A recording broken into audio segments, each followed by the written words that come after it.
Hello, good evening students. We were studying about the harmful effects or harmful food products that formed by the burning of the fuel. We discussed first one, that is we know are all fuels are of carbon, made up of carbon. Even we eat food, and this food also this food also having the substances made up of the carbon. As you study in the lower classes, your food having different nutrients like fats, carbohydrate, proteins, vitamin, etc. And these all are carbon products. It's very very important to note. तो पूरे अर्थ के ऊपर जो fuel का काम कर रहा है वो मेनली कार्बन कंपाउंड्स होते हैं. You have to remember this. ठीक है. और जब हम बर्न करते हैं इसको तो कार्बन कहीं ना कहीं अनबर्न रह जाता है and that create respiratory problems to us. And this smoke also create the air pollution. So different type के invisibility है और भी बहुत तरह के problems से generate होता है. ठीक है. बहुत पुराने टाइम से ही वुड को हम एज ए फ्यूल यूज कर रहे हैं, आज भी यूज करते हैं. एज पर the conditions of the ideal fuel, wood can complete only two conditions, that is easily available and low cost, but in other cases like producing harmful gases, leaving residue, ये सारे जो हमारे criteria हैं उनको would fulfil नहीं करता. तो हमें जितना हो सके मिनिमम फ्यूल का इस्तेमाल करना चाहिए और डिफॉरेस्टेशन से वुड को कलेक्ट करना बिल्कुल ही गलत है. Now we are going to discuss another point that is another problem that generated due to the combustion of the fuel. Incomplete combustion says, listen very carefully, the second point is very very important. Incomplete combustion से दो बातें होती हैं. एक तो carbon unburn रह जाता है या जो हमारे कंपाउंड्स हैं वो डिकम्पोज होकर कार्बन बनाते हैं और कार्बन फिर फर्दर ऑक्सीडाइज नहीं होता और कार्बन की फॉर्म में ही इवेपोरेट होता है एंड स्मोक प्रोड्यूस करता है. ये हमने पॉइंट नंबर 1 में स्टडी किया. दूसरा पॉइंट होता है कि if partial oxidation of carbon take place, complete oxidation होता है, कार्बन डाइऑक्साइड बनती है, that is less harmful in comparison to carbon monoxide, it is more harmful. तो जब हम कार्बन फ्यूल बर्न करते हैं तो पहला हमारा होता है अनबर्न कार्बन बनना, that is smoke, that we discuss in the point number 1. अब दूसरे पॉइंट में हम डिस्कस कर रहे हैं कि जब पार्शियल ऑक्सीडेशन होता है तो कार्बन मोनोऑक्साइड बनता है और कार्बन मोनोऑक्साइड की हमारे ऊपर क्या बैड इफेक्ट होते हैं. Carbon monoxide is very dangerous gas. Listen very carefully, it's very very important to you. In the winters you generally read these particular news that 2-3 people sleeping in a room is totally closed and burn sigdi or angithi is burning in that particular room or campfire or wood is burning there. तो पूरी तरीके से room बंद था and in the morning they all become dead. Right? So it is due to the reason that is formation of carbon monoxide that formed due to the incomplete combustion of the fuel. यानी carbon का complete combustion नहीं हुआ. ये carbon monoxide carbon के unburn रह जाने से भी ज्यादा डेंजरस है. What is the reason behind it? Try to understand that. आपको मालूम है oxygen and carbon dioxide in our body carry by the blood. When your blood come in the lungs, it releases carbon dioxide and take oxygen. When this blood circulate in our body reaches to cell, it release oxygen and take carbon dioxide. In this way, blood supply oxygen and take out carbon dioxide from your body. Right? लेकिन ये कैसे possible है? It is possible due to the fact that is blood form unstable compounds with oxygen and carbon dioxide.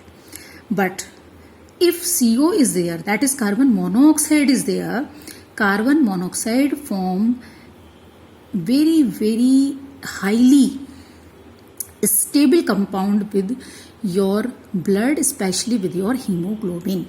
That means you can say once carbon monoxide adsorb over the hemoglobin, it can't be detached.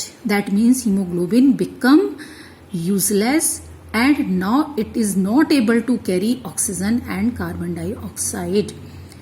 So what will be the impact of this on our body? This particular blood that soaking the carbon monoxide, when reaches to the brain. Your brain cell become dead due to the absence of oxygen or insufficient supply of the oxygen, right? Because जो total oxygen आप intake करते हो उसमें से maximum part जो है वो blood use कर वो सॉरी आपका ब्रेन यूज करता है, and total body parts govern by the brain. तो एक बार जब ब्रेन डेड हो जाता है तो टोटल बॉडी पार्ट्स भी काम करना बंद कर देते हैं और धीरे धीरे आदमी की डेथ हो जाती है, राइट? अब जब ब्रेन में काम करना, ब्रेन में जब ये कार्बन मोनोऑक्साइड वाला ब्लड पहुंचता है तो ब्रेन धीरे धीरे स्लीपिंग स्टेज में चला जाता है और काम करना बंद कर देता है. अब आप सोच रहे होंगे कि जब आदमी सो ही रहा है तो ब्रेन कैसे स्लीपिंग स्टेज में जा सकता है. That is very important to note. जब आप सो रहे होते हैं तो आपका ब्रेन सुपर एक्टिव होता है, क्योंकि बॉडी में जितना भी रिपेयरिंग का काम चल रहा है, आपकी जो ग्रोथ हो रही है, दूसरे फिजियोलॉजिकल रिएक्शंस हो रहे हैं, वो सारे रिएक्शंस को ब्रेन ही गवर्न कर रहा है, ऑर्डर दे रहा है, कंट्रोल कर रहा है, राइट? तो स्लीपिंग स्टेज में जब आपकी बॉडी स्लीपिंग स्टेज में है और ब्लड को ऑक्सीजन सप्लाई प्रॉपर नहीं होती, क्योंकि स्लीपिंग स्टेज में जो ऑक्सीजन आप इनटेक कर रहे हैं इसका मैक्सिमम पार्ट ब्रेन यूज कर रहा है, ठीक है?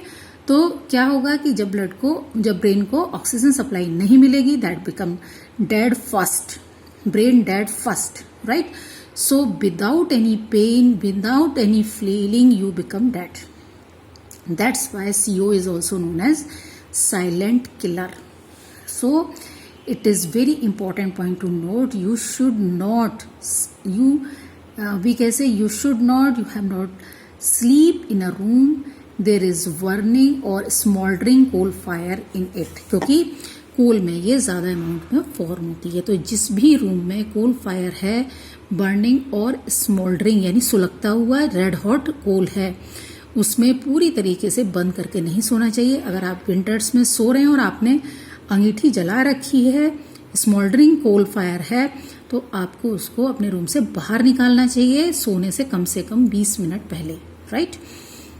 So it is very important point two note. अब थर्ड पॉइंट क्या कहता है? मैंने आपको बताया कि जब हम फ्यूल को बर्न करते हैं तो पहली चीज़ होती है अनबर्न्ड कार्बन का फॉर्मेशन, दूसरी चीज होती है कार्बन मोनोऑक्साइड का formation due to incomplete combustion, and तीसरा इंपॉर्टेंट पॉइंट है कि CO2 का formation. And you should be remember that इन तीनों में से कोई ना कोई तो बनेगा ही, राइट? तो इसका मतलब तीनों ही हार्मफुल है, यानी कि ये बहुत इंपॉर्टेंट पॉइंट नोट करने का है कि फ्यूल के जो प्रोडक्ट्स बनते हैं आफ्टर ऑक्सीडेशन वो सभी हमारे लिए बहुत हार्मफुल हैं, ठीक है? कौन कैसे हार्मफुल है ये हम 1 by 1 स्टडी कर रहे हैं. Now come to the third. Combustion of most fuel release carbon dioxide. ये तब है जब कंप्लीट ऑक्सीडेशन हो रहा है. हम जिसे मान रहे हैं कि कम हैजर्डफुल है क्योंकि प्लांट कार्बन डाइऑक्साइड एब्जॉर्व करते हैं, फोटोसिंथेसिस बनाते हैं. लेकिन इवन देन पोल्यूशन का मतलब होता है जो रिक्वायर्ड रेट है या रिक्वायर्ड अमाउंट है उससे किसी भी चीज का कम या ज्यादा हो जाना. दोनों ही केस में पोल्यूशन है. अगर आप कहें कि oxygen is life giving gas, तो ऑक्सीजन कितनी भी बढ़ जाए ये पॉल्यूशन नहीं क्रिएट करेगी. नो, ऑक्सीजन का ज्यादा अमाउंट होने पर भी पॉल्यूशन क्रिएट करेगा. Is it clear? तो जो प्रिस्क्राइब्ड रेट है, जो नेचर का नेचुरल अमाउंट है, वही होना चाहिए. ये बहुत इंपॉर्टेंट पॉइंट है नोट करने का कि पॉल्यूशन का मीनिंग होता है एनीथिंग दैट इंक्रीजेज और decreases than the allowed amount that create the pollution, ठीक है? तो अब अगर कार्बन डाइऑक्साइड बन रही है जो एसेंशियली बनेगी ही बनेगी, कंप्लीट ऑक्सीडेशन पे बनेगी, that also create the problem because due to this carbon dioxide earth temperature slowly increases, और we can say average earth temperature increases, and this phenomenon is known as global warming. अब आप इसको ऐसे समझिए, आप कहेंगे क्या फर्क पड़ता है 1-2 डिग्री सेल्सियस टेम्परेचर बढ़ गया तो, लेकिन आप इस पर फोकस कीजिए कि आइस 0 डिग्री सेल्सियस पर मेल्ट होता है, ठीक है? अगर टेम्परेचर 0.1 है तो वो मेल्ट वाटर फॉर्म में मिलेगा आपको, फ्रीज्ड फॉर्म में नहीं मिलेगा. और 0 है या 0 से कम है, ठीक है, तो आपको -0.1 भी है तो भी आपको वो फ्रीज्ड स्टेज में मिलेगा. ठीक, अब योर ग्लेशियर्स हैविंग आइस, अगर अर्थ टेम्परेचर 0.1 डिग्री भी बढ़ गया तो वाटर आइस जो 0 डिग्री सेल्सियस पर है नेचर में, वो किस फॉर्म में आ जाएगा, लिक्विड फॉर्म में आ जाएगा, और वो बाद में कहाँ जाएगा, through the river that reaches to sea, and in this way it increases the sea level. तो जो कोस्टल एरियाज हैं वो उस वाटर में डिप हो जाएंगे। So this is a very very important और very very threatening stage for us. Thank you.